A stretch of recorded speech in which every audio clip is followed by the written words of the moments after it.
Glória a Deus, pode sentar.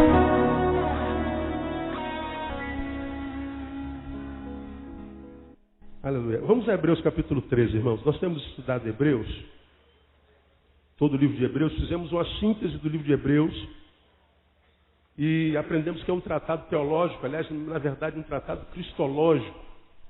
E fala sobre muitos assuntos e assuntos profundos dos mistérios de Deus. E a gente fez um apanhado de todo o livro. E paramos no capítulo 13, que é o último capítulo no qual o autor esmiuça o Evangelho, nos ensina em grande escala o que é o Evangelho na prática, o que é o Evangelho do dia a dia, o Evangelho do Reino. Depois de falar de tantos assuntos tão profundos, né, durante todo o livro, ele para no capítulo 13 e nós aprendemos que ele começa o capítulo 13, ele começa o fim do livro. Ele começa o último capítulo do livro dizendo o seguinte: permaneça o quê? O amor fraternal. Como quem diz, olha, diante de tudo que você aprendeu, né, quando ele fala contra a apostasia, da fé em Cristo para a religiosidade, quando ele fala sobre a supremacia de Cristo ante aos anjos, fala do agnosticismo, fala da figura difícil de compreender de Melquisedeque, fala sobre descanso eterno, fala sobre tantos assuntos profundos, nós falamos sobre eles nesses últimos 2 meses. Ele diz o seguinte: olha, diante de tudo que você ouviu, de tudo que você aprendeu, se você não conseguir guardar esse arcabouço de informação teológica, ele diz o seguinte, que permaneça o amor fraternal. No final, o que conta é o amor pelo próximo. Se você não conseguir guardar tudo que você vê no contexto que te foi revelado enquanto escrito de palavra de Deus, não se preocupe com o tecnicismo, não se preocupe com a quantidade de informação. O que você tem que se preocupar é amar o teu próximo. O que vale no final é o quanto você amou. Quando nós estivermos diante de Jesus, no dia do grande juízo, ele não vai perguntar o quanto você fez, ele vai perguntar o quanto você amou. Não é? E nós estudamos isso muito detidamente, a gente aprendeu isso no versículo 1. No versículo 2, nós aprendemos o seguinte: não vos esqueçais da hospitalidade, porque por ela alguns, sem o saberem, hospedaram o quê? Anjos. Então, de um lado, amor, do outro lado, ele fala sobre a hospitalidade. E a hospitalidade é uma palavra que vem da mesma raiz da palavra hospital, ou hóspede, hospitalidade. Hospitalidade, continuação, é continuidade do que há no hospital. No hospital, quando a gente vai no hospital, nós fizemos essa analogia de hospitalidade e hospital. Quando a gente vai no hospital, a gente quer ser recebido, a gente quer ser acomodado, a gente quer ser tratado. É horrível quando a gente vai no hospital e não nos recebem. Não há vaga, está fechado, não tem como atender você. A gente não é recebido. Quando é recebido, não é tratado. É jogado lá no chão, como acontece no Rio de Janeiro, no Brasil. Somos colocados em cima de uma maca fria e a gente não é bem acomodado. E aí, por causa disso, a gente não é tratado. Hospitalidade é o oposto do que acontece no hospital hoje. A hospitalidade é receber, né, é a vertente sociológica da hospitalidade. Acomodar é a vertente afetiva da hospitalidade. E tratar é a vertente terapêutica da hospitalidade. Aí nós falamos isso em 2 quarta-feiras seguidas. Falamos por que a gente tem que praticar a hospitalidade e como a gente tem que praticar a hospitalidade. Hoje, nesses poucos minutos que nos sobram, eu queria entrar no 3º versículo. Nós vamos ficar nesse capítulo 13 até o final do ano, até a última quarta-feira de dezembro, tentando estudar parte desse capítulo todo, versículo por versículo. Eu queria ler com você, estudar um pouquinho, o versículo 3. O que está escrito lá no versículo 3? Vamos ler juntos, mesmo com as versões diferentes? Vamos lá? Lembrai-vos dos presos, como se estivesseis presos com eles, e dos maltratados, como sendo vós mesmos também no corpo. Então diz, lembrai-vos de quem mesmo? Dos presos. E de quem mais? Dos maltratados. Então veja, Hebreus fala sobre aquele arcabouço teológico, cristológico todo. No final do livro você tem que exercer o amor ao próximo. E o amor se manifesta na hospitalidade, acomodando, recebendo, acomodando, tratando. Mas também o amor se manifesta como lembrai-vos dos presos. E nós vivemos num contexto brasileiro, principalmente carioca, que tudo do que a gente não quer lembrar são de quem? Dos presos. A gente quer mais que os que estão soltos sejam o quê? Presos. E se há um lugar do qual a gente quer passar longe, é onde os presos estão. Isso é a mais pura realidade. Agora, é muito interessante, irmãos, como a Bíblia lembra dos presos e lembra muito. Jesus lembra dos presos. Agora, o que a gente aprende nesse texto aqui? Porque no nosso contexto, vamos lembrar que isso foi escrito num contexto social e nós estamos vivendo num outro contexto social. Se a gente falar de população carcerária lá, na época dos hebreus, nós estamos falando de uma coisa. Se a gente fala de população carcerária hoje, no contexto carioca, nós estamos falando de outra coisa. Todavia, tudo é preso. Completamente diferente. Acho que os presos são completamente diferentes, mas são presos. E esse texto está dizendo, lembrai-vos dos presos, lembrai-vos dos maltratados. E diz que a gente não é só lembrar, tem um modus operandi dessa lembrança. Lembrai-vos dos presos como se estivessem presos com eles. Não é só lembrar, lembrei, tem um preso chamado Fernandinho Beiramata. Já lembrei, senhor, está cumprindo com missão, não. Não é lembrar de qualquer jeito. É lembrar dele e como se você estivesse lá na mesma cela com ele. O que isso quer dizer? Lembrem-se dos maltratados como sendo vós mesmos também no corpo. Como quem recebe maltrato no corpo. Não é só lembrar do maltratado.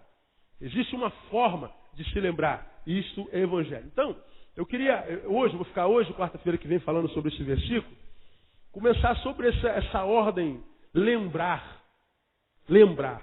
Lembrar, se a gente parar para pensar sobre lembrança, muita gente lê um texto, parece que não tem nada ali. O que a gente vai falar desse texto? O que a gente vai tirar? Mas tem muita coisa lá. Quando a gente fala de lembrar, a gente tem que pensar o que é lembrar.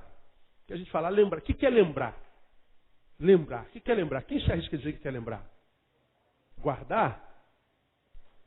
Trazer a memória? É isso? Alguém aprofunda mais isso? Trazer a memória. Hein? Recordar. O que mais? Falaram alguma coisa aqui? Não esquecer? Não esquecer não cabe.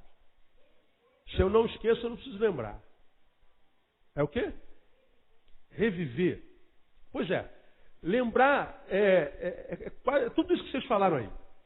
Trazer a memória reviver também. Agora, se a gente for botar num contexto mais prático, diante do que vocês falaram, não retirar da memória, alguma coisa foi impregnado na nossa mente, tatuado na mente. Está aqui. E essa coisa que foi tatuada na nossa mente, da nossa mente saiu por alguma razão. É como quem entra aqui pela primeira vez, senta aí e olha para cá. Sei lá, quando senta aqui a primeira vez, me digam vocês, o que você logo nota aqui nesse... O que mais te chama atenção aqui nesse púlpito, nesse palco? O que te chama atenção? Seria o painel da cidade do Rio de Janeiro, sim ou não? Sim. Eu tenho certeza que não existe um ser humano que entra aqui nesse tabernáculo, saia daqui desse tabernáculo, e que, depois de muito tempo ter estado aqui, eu duvido que ele não se lembre de que esteve aqui e aqui na frente tinha um plotter enorme de uma das fotos mais importantes da cidade do Rio de Janeiro. Ele pode não se lembrar que tinha um ramo de planta aqui e outro do lado de lá, pode não se lembrar da minha roupa, de que marca era aquela guitarra, aquele violão, aquele baixo. Ele pode não se lembrar de um monte de coisa, mas essa imagem que você percebeu aqui fica tatuada em você. Mas essa imagem que fica tatuada, por alguma razão, ela pode sair de lá.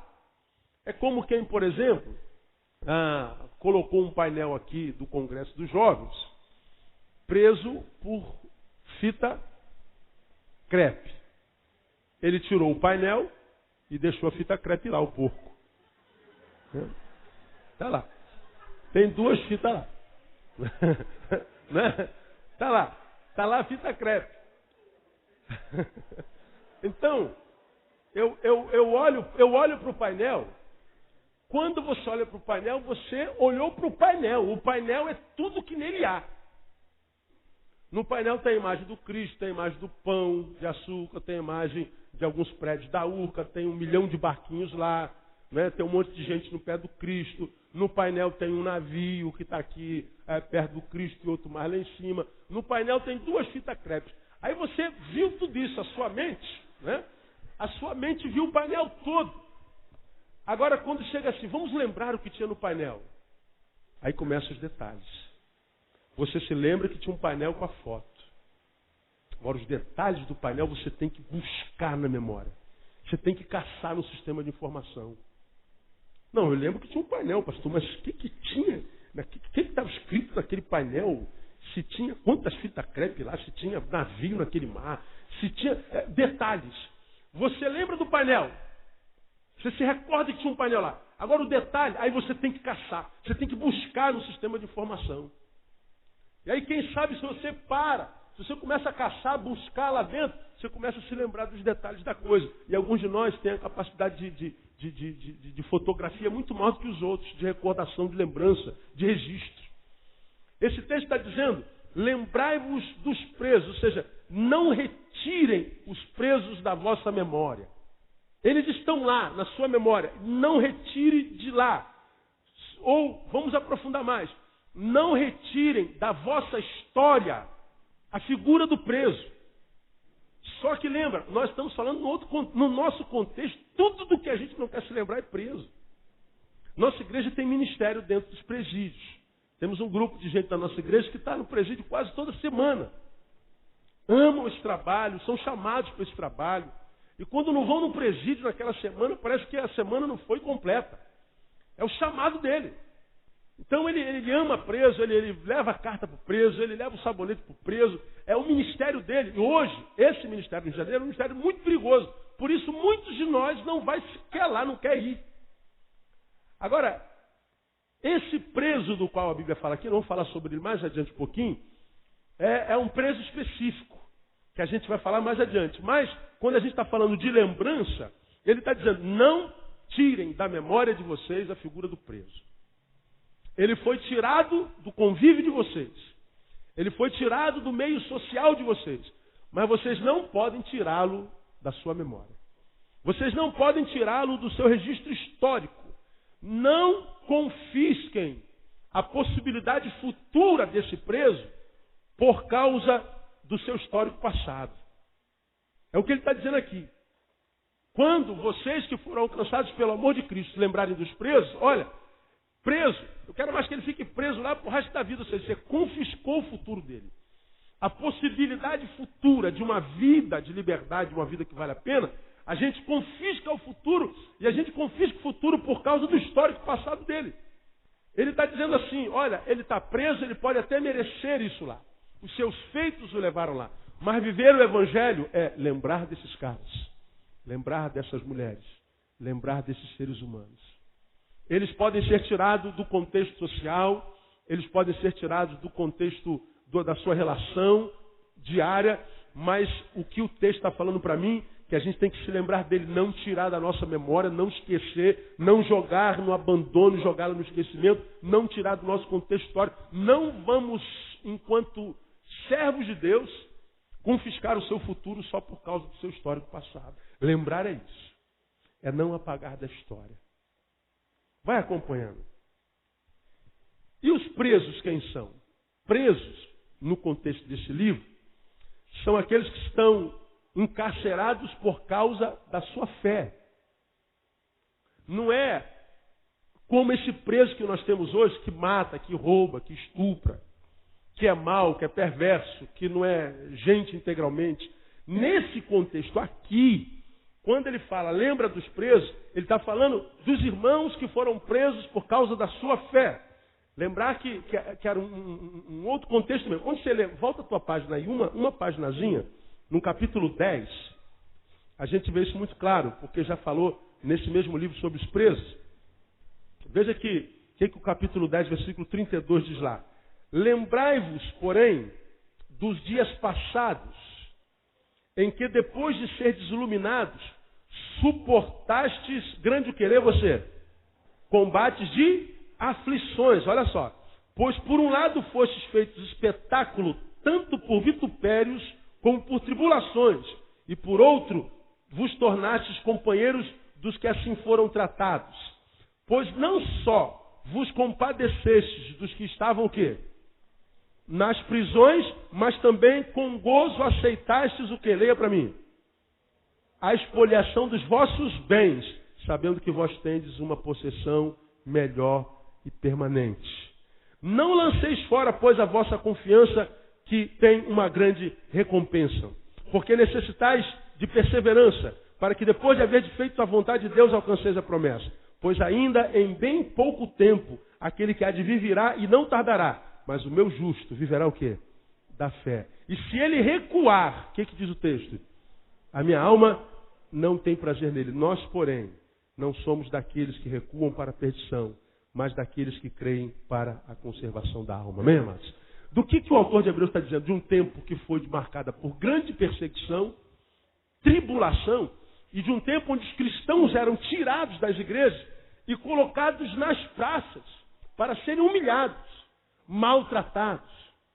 No tempo em que eles eram presos, jogados em prisões, e alguns iam para as arenas para serem comidos por leões, alimentos de animais selvagens. E esse texto diz que a igreja de Hebreus, aqueles para os quais Hebreus foi escrito, eles, no versículo 34, diz, vos compadeceste dos que estavam nas prisões. Fala, portanto, de gente que estava cerceada na liberdade de ir e vir, porque mantiveram-se íntegros na sua fé em Cristo Jesus. É desse preso, a priori, que a Bíblia diz, dos quais nós não podemos nos esquecer.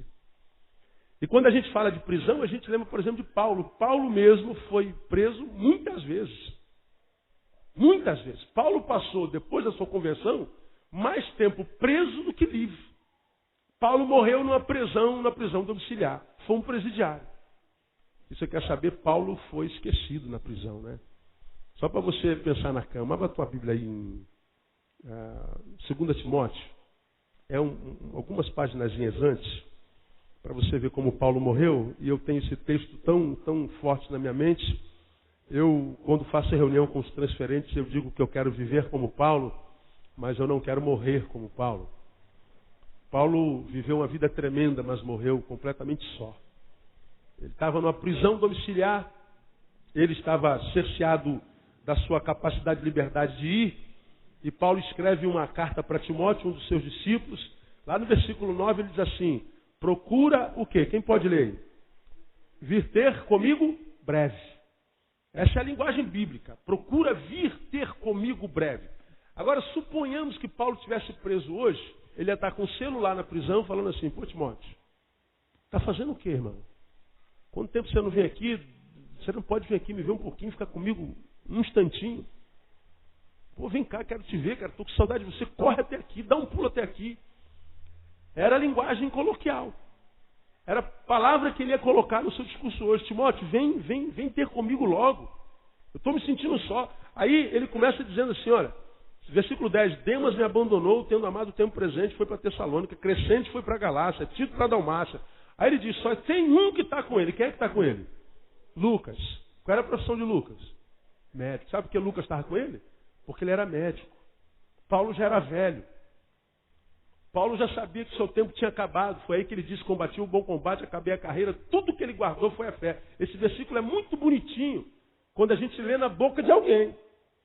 Agora eu queria ver, se fosse você, imagina que 70, 80 anos depois de ter feito tanto pelo Evangelho, pela igreja do Senhor, acabasse numa prisão domiciliar, numa casa que nem a tua, preso, sozinho, abandonado, e dizendo assim, olha gente, eu combati um bom combate, minha carreira acabou e tudo que eu tenho no final da minha vida é o que mesmo? Fé. Você queria um fim assim? Quantos gostariam de ter no final só fé e mais nada? Ninguém, né? Eu tenho dito ao Senhor, eu quero acabar a minha vida com muita fé, mas se eu puder estar cercado assim dos meus netos, ter um sítiozinho assim com as galinhas no quintal, com as couves, quem sabe um cavalinho, com a minha moto na garagem, evidentemente. Se eu pudesse ter uma churrasqueira lá no quintal para chamar meus amigos, alguns discípulos, vidas das quais eu fui bênção, alguns que eu gerei em Cristo Jesus, e pudesse estar lá com o velho pastor Neil, o ancião Neil Barreto, dizendo, mestre, nós viemos fazer-lhe uma visita. Trouxemos uma carne para comer com o senhor. Mas meu filho, eu estou com colesterol alto. Eu não posso, na minha idade eu não posso mais comer isso. Mas por que vocês trouxeram essa carne com tanto carinho? Eu vou comer essa carne, né? E ver os meus filhos na fé, eles ao meu redor, sentados assim. Mestre, fale um pouquinho daquelas palavras que o senhor falava lá naquele púlpito, aquelas palavras estranhas que o senhor falava lá, que a gente gostava. Eu queria acabar minha vida assim. Queria ver os meus netos, minhas netas, filhas de Tamar e de Thaís, com os namoradinhos lá. Ver minha filha oficial da Marinha e a outra juíza, apaixonadas por Jesus, sentada à minha mesa, aquela mesa grande, lá no interior, no meio do mato. Porque quando eu me aposentar, eu não quero mais saber de gente, de jeito nenhum. Vou cuidar de bicho, irmão. Vou criar galinha. Você pode escrever aí. Vou criar cavalo. Vou plantar. Agora, Paulo diz assim, tudo que eu estou levando é fé. Ele mais adiante, olha lá.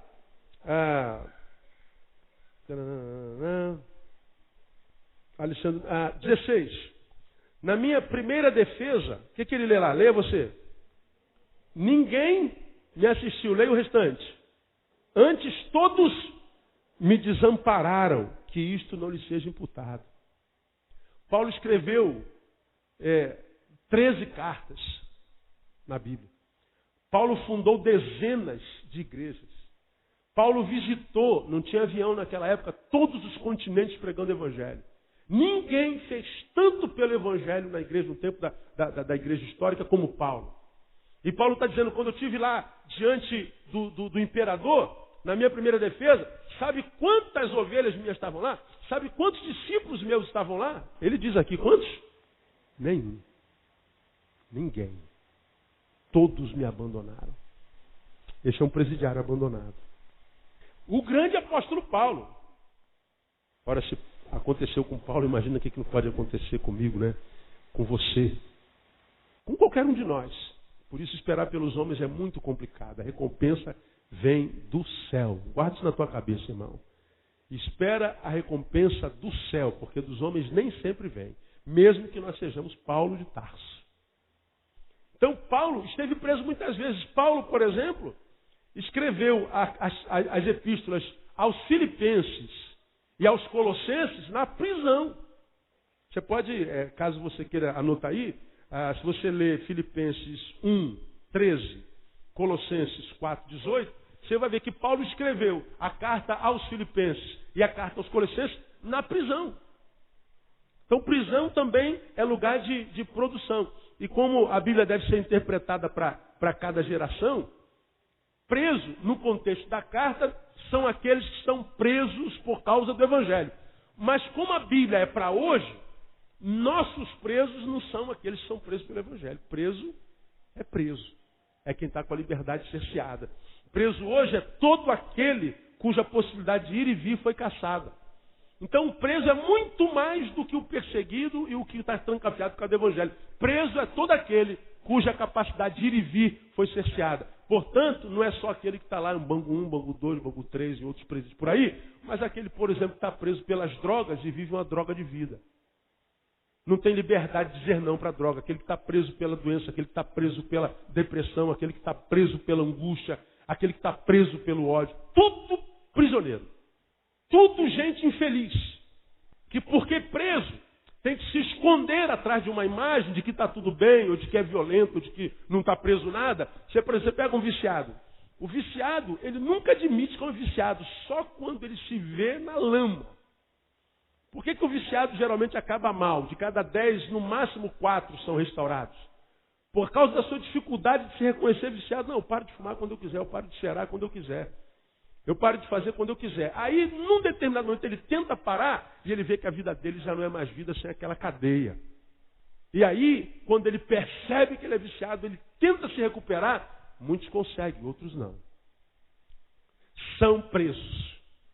Então, preso é todo aquele que está impossibilitado de ir e vir, não importando a razão pela qual ele está preso. E o texto está dizendo, lembrai-vos dos presos. Lembrar de prisioneiros é viver o Evangelho. Então, perceba, portanto, que aqui nesse contexto, preso é aquele que não está junto, não porque não queira estar junto. Preso é aquele que não está junto porque não pode estar junto. Desse a gente não pode esquecer. Desse a gente tem que se lembrar. E por que eu coloco esse adendozinho aqui? Preso é aquele que não está junto porque não pode e não porque não quer. Porque nós vivemos um contexto histórico eclesiástico onde tem um monte de crentes que não cresce nunca. Eu já falei sobre isso aqui, são os magoáveis. Não é MacGyver, é magoáveis. São os que se magoam à toa. Magoei, vou embora. Magoei porque não apertaram a mão dele, não deram tapinha nas costas dele. Magoou porque não deixam cantar no domingo à noite, só bota para cantar quarta-feira. Magoou porque não pôde dar uma palavra na escola dominical. Magoou porque não deu um sorriso para ele. Magoou porque não fez o que ele queria. É o menino que faz dengo, porque sua vontade não foi feita. Aí esse menino, ele pega, some da comunhão. Ele some do meio da congregação. Ele vaza, ele chuta o pau da barraca e vai embora. E some. Desaparece. Estou magoado com o pastor, estou magoado com o professor, estou magoado com o introdutor, estou magoado com aquela igreja é carnal, aquela gente é pobre, aquela gente é falsa. E eu não vou mais naquela igreja. E ele não vem mesmo. E aí a gente vê um monte de crente preocupado com esse crente. Pastor, o senhor está sabendo que o fulano está sem vir à igreja há um mês? Por que ele não vem? Ah, pastor, dizer que ele está muito magoado. É por isso que ele não vem? O que aconteceu? Não sei. Como aconteceu aqui há algum tempo. Quando acaba o culto, você sabe, só meio domingo fica aquela fila aqui, eu acabo o culto, vem para cá, fica aquela fila aqui. E eu vou atendendo um por um, até acabar. Às vezes fico de manhã, o culto acaba meio-dia, fica até 2, 3 horas da manhã aqui, da tarde, para voltar às 5. E às vezes à noite termina 8h30 o culto, eu fico até 10 horas aqui. Sem crise. A não ser quando é aquele que entra na fila todo domingo. Você pode reparar que tem aqueles que todo domingo ele está na fila. Mas eu atendo assim mesmo, nem assim eu mando ele embora. Todo domingo ele está lá. Aí a pessoa vem, sei lá, por várias razões. Tem gente que vem que o pastor, eu vim só lhe dar um abraço por causa dessa palavra, foi uma bênção na minha vida. Aconteceu aqui, a irmã veio, pastor, eu queria lhe dar um abraço, porque essa palavra falou muito no meu coração, essa palavra foi tremenda. E ela me deu um abraço, segurou, muito obrigado, pastor, só uma bênção, foi embora. A de trás queria também falar da palavra, foi uma bênção. E ela foi, estendeu a mão, pastor, eu queria abençoar a sua vida, agradecer, porque essa palavra foi uma bênção. Ela estendeu a mão, eu apertei a mão dela, obrigado, Deus abençoe, ela por mim. Uma eu abracei, a outra eu apertei a mão. Aqui eu apertei a mão, chegou a notícia um mês depois que ela disse que nunca mais pisava nessa igreja. Eu falei, mas por quê? A pastora está irada, ela disse que eu odeio o Senhor. Por quê? O que eu fiz de mal? Qual foi minha produção maligna? Eu não me lembro de ter produzido mal na vida dela. Me diga a ação maligna. Ela disse que só faz acepção de pessoas. Eu até agora não sei do que está falando, depois eu vim saber. Foi que a pessoa que estava na frente eu abracei, mas quando chegou a vez dela, porque ela era preta, eu não abracei, só apertei a mão. Eu me lembrei do episódio na hora, só que aqui eu abracei também era preta. E eu também sou preto, passou de meio-dia, filho meu, é noite. Eu não tenho olhos verdes, meu cabelo é ruim. Olha a barba como é que cresce esquisita, disforme. Não é lisa, não cai, né? Se eu fosse mulher, eu ia usar chapinha, era só no fogo. Não tinha jeito, como a maioria de vocês, evidentemente, né? Pois é. Mas ela disse, nunca mais entra porque eu estou magoado. Aí, no nosso contexto, na nossa filosofia comunitária, o pastor tem que ir atrás desse irmão, oh, minha amada irmã, volta, amadinha. Oh, tadinha, desculpa. Volta para a igreja, Jesus está em depressão sem a sua presença. E volta. E a gente vai atrás dela e ela vem para a igreja. Voltei só porque o meu pastor foi me buscar. Essa mulher tem uma menina dentro que não vai crescer nunca. Se você fizer todas as suas vontades. Faz uma birrazinha e a gente faz a vontade. É como aquela criança que quando o pai diz não, ela começa a chorar, cai no chão, começa a se espernear, faz escândalo. Tá bom, para, escândalo. E o pai faz, pronto. O pai se tornou um prisioneiro. Passa vergonha no shopping, passa vergonha na rua, passa vergonha em todo lugar que faz. Porque é um pai trouxa. É um pai porcaria que não tem autoridade. Aí o moleque fala assim, já sei como é que eu consigo tudo. É só gritar. É só chorar. É só fazer birra. Agora pega teu filho, dá uma lambada no lombo dele pra você ver. Você quer razão para chorar? Eu vou lhe dar razão para chorar. Aí dá razão para chorar. Você vai ver se ele vai querer chorar de novo. Aí você fala assim, pastor, o senhor não pode falar isso. Está lá na Bíblia. Não poupe a vara do teu filho. Está lá. Agora, por que tem essa geração medíocre aí? Porque o pai tem medo do moleque. Agora a gente vai, tratando, faz um birrozinho, faz um biquinho, a gente vai atrás. Irmão, quando você se encontrar com um crente que não está conosco porque não quer estar conosco, você pergunta, qual a razão pela qual você não está lá? É porque você não pode ou é porque você não quer? Se for porque não pode, essa pessoa precisa ser lembrada, porque ela pode estar presa a alguma coisa. Não é uma ação volitiva, uma ação da vontade. É uma ação que não é produzida, ou seja, o vir, por uma impossibilidade, ele está preso. Agora, quando é uma escolha, a gente não tem que se lembrar disso, não. Porque este ou esta, você encontra, se você acordar às 6 horas da manhã, está caminhando na porta da igreja todo dia. Você encontra no Carrefour, se for homem, vai no futebol de terça-feira. Vai na caminhada amanhã, sobe morro, desce morro, cai dentro do buraco. Ele só não vem para onde? Para a igreja, para tomar guarda. E a gente acha que temos obrigações com aqueles que usou o livre-arbítrio para escolher estar longe. Não é preso. Preso é aquele que não está junto, porque não pode. Ah, pastor, mas tem que buscar toda ovelhinha, porque eram 100 ovelhas. Pois é, já falei sobre esse texto aqui. O pastor contou, eram 100. Quando chegou no aprisco, contou de novo, tinha 99, faltava uma. Quando ele foi buscar essa uma estava no abismo ferida, tanto é que diz o texto, que ele desceu no abismo, curou a ferida, colocou no ombro, porque ela não podia andar, e voltou a redil. Foi atrás de uma, mas essa uma não estava com as outras 99, porque não podia, e não porque não queria. Ela não escolheu. Não foi uma opção sua.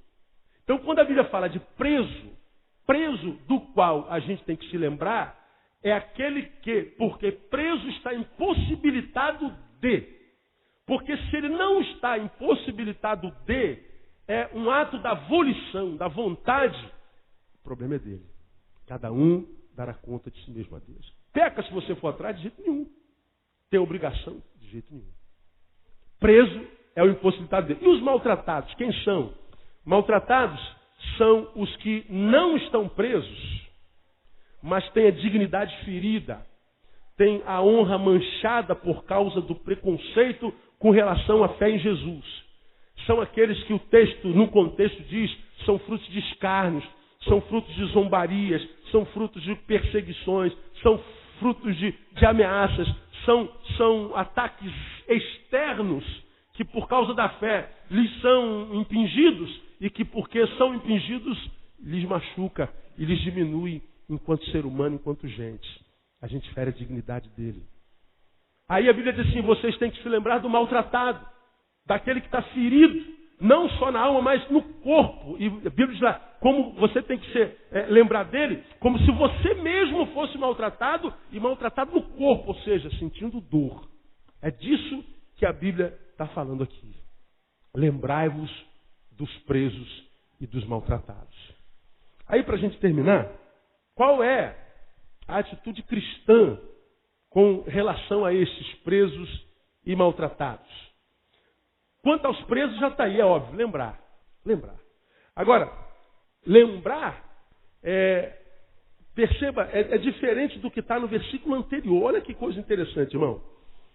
No versículo 2, quando a gente fala sobre hospitalidade, qual é a ordem aí nessas 3 primeiras palavras do versículo 2? O que está escrito aí? Não o quê? Vos esqueçais. E no versículo 3, o que está escrito lá? Lembrar. Um é não esquecer, diga não esquecer. E o outro é lembrar, diga lembrar. Repita, não esquecer. O outro, lembrar. É diferente ou é a mesma coisa? Não se esqueça da hospitalidade. Lembra do preso do maltratado. Um não esqueça. O outro lembra. Qual é a diferença? Simples. Não esqueça. Lembrar é não tirar da história, não é? É não tirar da memória. Se eu tenho que lembrar, é porque já não está dentro. Está fora. Eu tenho que trazer de volta. Rememorar. Eu lembro, preciso lembrar do preso, porque ele está dizendo, porque existe a possibilidade, é muito fácil, da gente esquecer, da gente tirar da memória, riscar da história. Então, lembrar, a gente lembra porque saiu daqui, saiu da memória. Então, tem que trazer a memória de novo. Eu tenho que pegar do lado de fora para onde eu o expeli e trazê-lo de volta para a minha história, para o meu interior. É trazer para dentro e não esquecer. Esquecer é o contrário, já está dentro. Ele está dizendo, não tire. O lembrar traz de fora para dentro. O não esquecer, não tire o que está dentro para fora.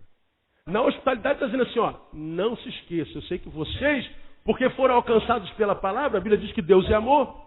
Quem ama está cheio de Deus. Então, você pode ser um hospedeiro com muita facilidade. Então, não se esqueça que você tem amor dentro para dar. Então, não tire isso de dentro. Agora, quando a relação é presa, e o preso é algoz, a gente tem muita facilidade de tirar da nossa história, riscar da nossa história quem nos fez mal, riscar da nossa história quem produz mal na sociedade, riscar da nossa história o inimigo, riscar da nossa história quem não fez bem, riscar da nossa história quem não construiu, nos ajudou a construir, pelo contrário, quem nos ajudou a destruir, riscar da história. Ele está dizendo assim, quando o assunto for preso, você tem que trazê-lo de volta.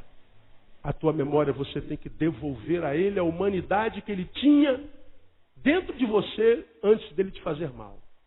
Porque quando a gente é alcançado pelo ódio, por causa de um feito que alguém fez para nós contrário, a gente diz assim, ó, fulano é alguém que eu odeio. E quando a gente fala de alguém que a gente odeia, de vez em quando a gente fala assim, ó, fulano para mim o quê? Morreu. Fulano para mim está morto. Ora, a gente mata amigos? Não, amigos a gente quer que nasça todo dia. Amigos a gente quer que não morra nunca. Amigos a gente quer que permaneça em nós o tempo inteiro, porque a simples lembrança dele nos faz bem. Lembra da palavra de Paulo aos Filipenses? Dou graças ao meu Deus. Preguei sobre isso há bem pouco tempo atrás. Dou graças ao meu Deus todas as vezes o que aqui? Me lembro de vós. Lembra que eu preguei sobre isso? A ligação de Paulo com aquela igreja era tão profunda, a amizade era tão intrínseca, tão intensa, que a igreja se tornou um tipo de amigo que já não precisava fazer mais nada para Paulo. Era um amigo que não precisava produzir nada a favor de Paulo. Era um amigo tão íntimo que a simples lembrança dele já abençoava Paulo. O amigo era tão amigo que não precisava mais fazer, bastava ser. A existência dele já bastava. Paulo está dizendo, quando eu me lembro de vocês, o meu coração já é tomado para alegria, eu dou graças a Deus pela de vocês. Amigo, a gente quer que seja eterno na nossa vida, não morre nem depois que a morte o alcança. Você se lembra de amigos teus que são da infância, que já morreram há muitos anos, mas está lá vivo dentro de você. Mesmo depois de morto, ainda falam. Mas o inimigo a gente mata. O inimigo a gente prende em algum lugar. E o que esse texto está dizendo que a gente tem que fazer com esse inimigo, com esse preso, com o que produz medo, com o que produz morte, com aquele que não é alguém com quem a gente tem que andar? Você tem, porque é cristão, que trazê-lo de volta à vida. Você tem que ressuscitá-lo dentro de você. Isso se chama perdão. Perdoar é ressuscitar alguém que havia morrido dentro de você. É ressuscitá-lo na sua história. Isso aqui é muitíssimo profundo. É lembrar, e não só lembrar, é lembrar e mostrar isso com a própria presença. Isso é o não abandono, não abandonar. Quando você lê, por exemplo, quer ver? Volta um pouquinho em Mateus capítulo 25. Vamos ver o que Jesus fala aqui. Mateus 25. Com relação ao preso ressuscitado dentro de nós com misericórdia, não abandonando. No capítulo 25, versículo 36, Jesus fala sobre o juízo, né? Alguns ele dirá, vinde, benditos meu Pai, possui por herança o reino que está preparado. E outro diz, apartai-vos de mim, maldito, para o fogo eterno preparado para o diabo dos seus anjos. Aos que ele dirá, vinde, benditos de meu Pai, e tomai por herança o reino que está preparado desde a fundação do mundo. Ele explica por quê. No versículo 35 ele diz assim, por quê? Porque tive fome, me deste de comer, sede, me deste de beber, era forasteiro, me acolheste. Agora os 36, estava nu, me vestistes, adoeci, me visitaste. Estava na prisão. O que fizeram? Fostes tirar-me de lá. É o que está aí. Olha que coisa simples, irmão. Eu estava preso. E o que eles fizeram? Foram me ver. Só isso. Não está falando que levou sabonete, pasta de dente, escova de dente, cueca limpa. Tudo isso pode ir junto. Mas tudo o que Jesus quer que a gente faça com o algoz, que não é só o prisioneiro do Bangu 1, 2, 3, mas todo aquele para quem na nossa história ele é defunto, nós o matamos, Deus está dizendo, eu quero que vocês o ressuscitem que vocês não o abandonem. E eu quero que vocês estejam lá simplesmente para vê-lo. Como quem diz assim, olha, você me fez muito mal, mas eu não vou retribuir o mal que você me fez com mal. Eu não estou riscando você da minha história, eu vim ver você. Isso é dizer para o preso, ou para o nosso algoz, ou para o pecador o seguinte: você é muito maior do que o pecado que você cometeu. Para Deus, para o Deus que a gente serve, e para aquele no qual nós nos tornamos quando nos encontramos com esse Deus, mesmo e ainda que o teu pecado me tenha feito muito mal, nós acreditamos que você, porque é um ser humano, é muito maior do que o mal que você cometeu. Então, por amor a você, nós abrimos mão de te julgar pelo mal e resolvemos amar você. Nós não vamos riscar você da nossa história. A sociedade pode riscar, a tua família pode te riscar, todo mundo pode riscar você, mas nós, porque somos produtos e agentes do amor de Deus, nós não nos esquecemos de você. É dizer para Ele que para Deus e para nós, porque nós somos de Deus, Ele é maior do que o pecado. Agora, isso não parece uma mensagem utópica, irmão? Dizer isso para um preso, a igreja evangélica não consegue dizer isso para um casal que adulterou. O casal adultera, a gente dá um pé no traseiro dele e manda embora. Se uma pessoa faz fofoca de você, acabou. Quantas amizades não acabam por questões tão pequenas? Por questões insignificantes. A gente mata o outro na nossa história. Eu falei alguns domingos atrás que eu estou fazendo na minha vida uma coisa que eu denominei psicograma. Tem uma coisa chamada genograma, que você vai fazendo um inventário da tua genealogia todinha, e você vai ver os males comuns na tua árvore genealógica. E você vai detectando algumas patologias existenciais, espirituais, emocionais que tem na tua família desde sempre. E de repente você consegue cura para si mesmo, você vê que é hereditário. Se chama genograma. Eu resolvi fazer o que eu denominei psicograma. Peguei minha árvore genealógica, tentando lembrar de todos os parentes, desde tetravô. E estou lá escrevendo devagarinho, fazendo o meu psicograma. Vendo as raízes de minha família. E não são nada boas, nada. Mas não estou fazendo só da família, estou fazendo de pessoas que marcaram a minha vida. Pessoas que estiveram no mesmo caminho que eu.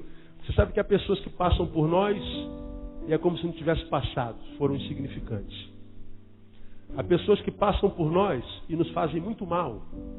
Jogam seu lixo, despejam seu mal sobre nós e vão embora. E nos pioram. Há pessoas que passam pela nossa vida e são extremamente significantes na nossa vida, nos fazem tão bem, mas tão bem, que mesmo que ela vá e esteja tão longe, a gente nunca mais esquece dela, porque a presença dela foi muito significante na nossa vida, não é assim? Eu estou fazendo esse psicograma. Aí descobri algumas pessoas que passaram pela minha vida, que me fizeram muito mal e que eu apaguei. Às vezes estão perto de nós ainda. Às vezes estão no rebanho, estão na relação de amizade fora do rebanho, qualquer outro lugar onde a gente desenvolva a nossa vida.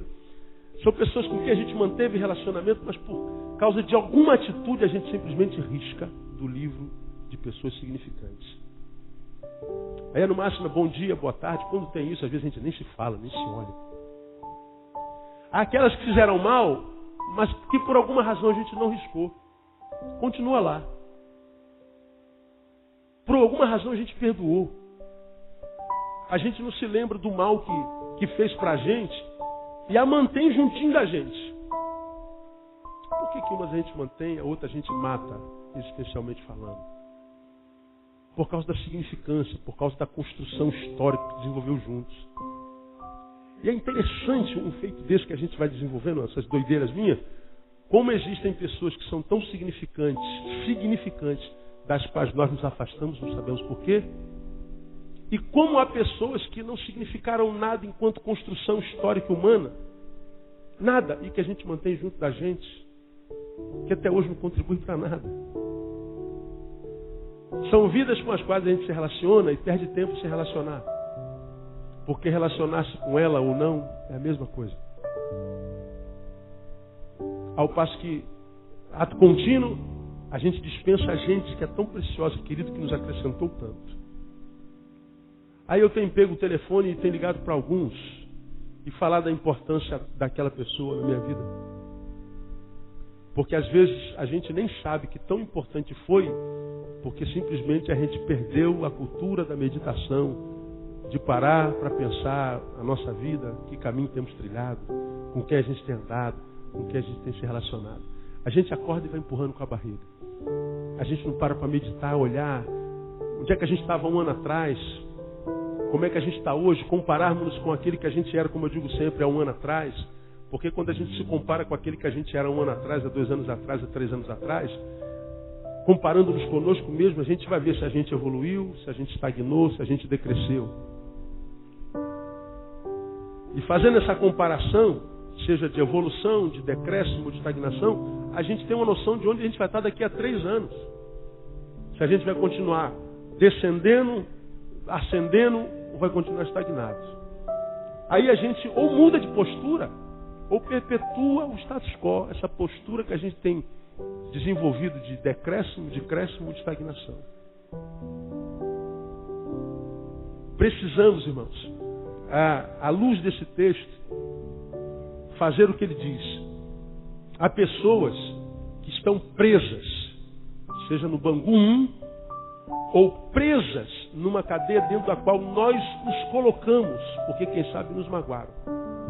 E eles estão impedidos porque nós criamos uma barreira deles chegarem até nós. E eles só não chegam porque a gente não permite. E Deus está dizendo aqui, lembrai-vos dos presos. Portanto, o preso vai muito além daquele que cometeu um crime e que está cerceado de ir e vir. Há muitos que não cometeram crime nenhum, senão só, quem sabe, uma ofensa, uma postura contra a gente, que a gente simplesmente fechou a porta da nossa vida para ele, os prendemos do lado de fora da nossa existência e dizemos, você está morto. E Deus está falando para muitos de vocês aqui hoje. Lembrai-vos dos presos. Lembre-se daqueles que vocês prenderam do lado de fora da vida de vocês. Ontem foi um dia que eu senti muita saudade de um bocado de gente. Foi um dia atípico na minha vida ontem. Me encontrei com um e falei com outro. E outros não tem mais jeito, já não tem mais acesso. E a gente tem tentado rememorar algumas coisas que fizeram tão bem na nossa vida que poderiam, porque bem, ainda estarem na nossa vida e não estão. E porque não estão, nós os tiramos de lá, alguns males nos alcançaram.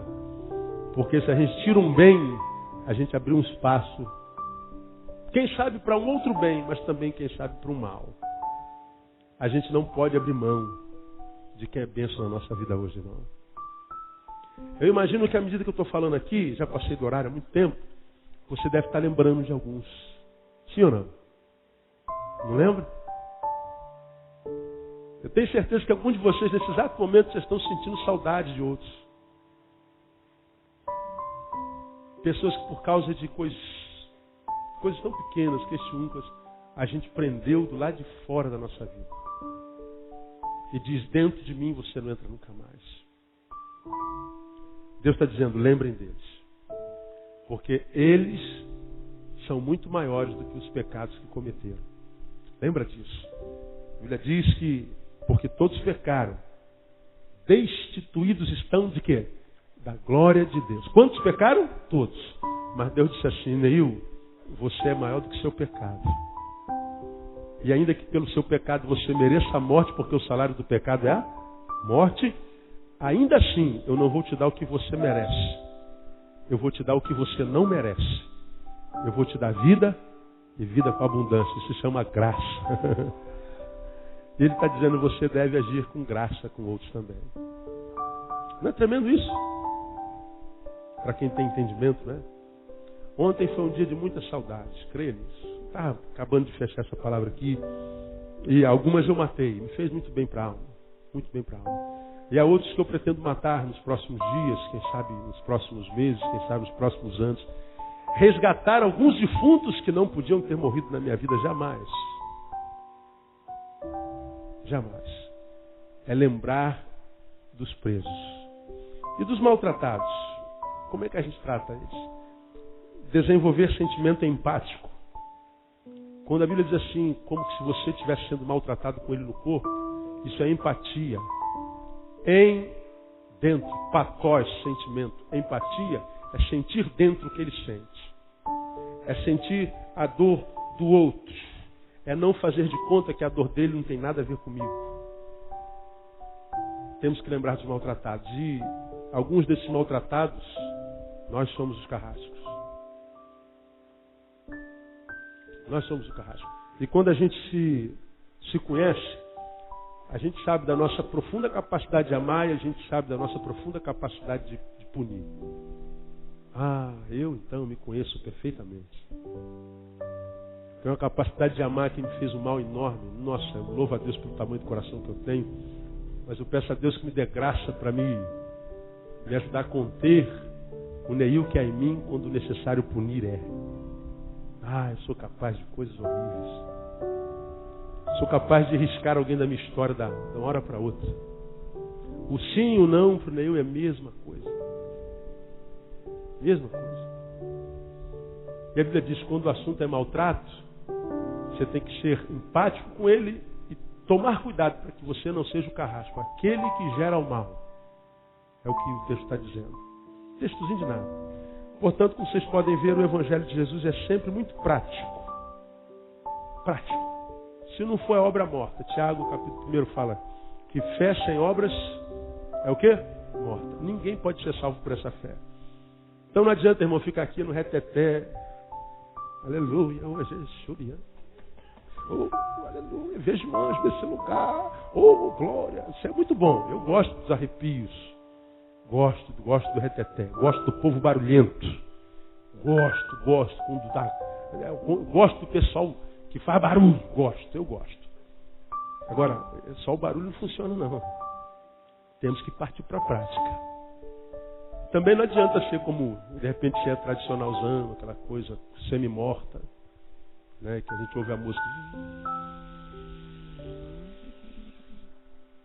Nada a ver também. Tem que ser prático. Lembrar do preso e sentir a dor do maltratado. E se você não guardar nada que eu preguei aqui hoje, guarda só isso. Lembra daqueles que você prendeu do lado de fora da tua vida e que de repente te amam e estão à porta do teu coração dizendo assim, Neil, deixa eu entrar. Me perdoa. Eu reconheço que eu te fiz mal. Mas não me mata aí dentro, não. Traga-me de volta a tua memória. Guarda isso. Se fizer isso, terá cumprido o Evangelho de Jesus. Quem tem ouvidos, ouça o que o Espírito diz à igreja. Amém, irmão? Vamos aplaudir o Senhor.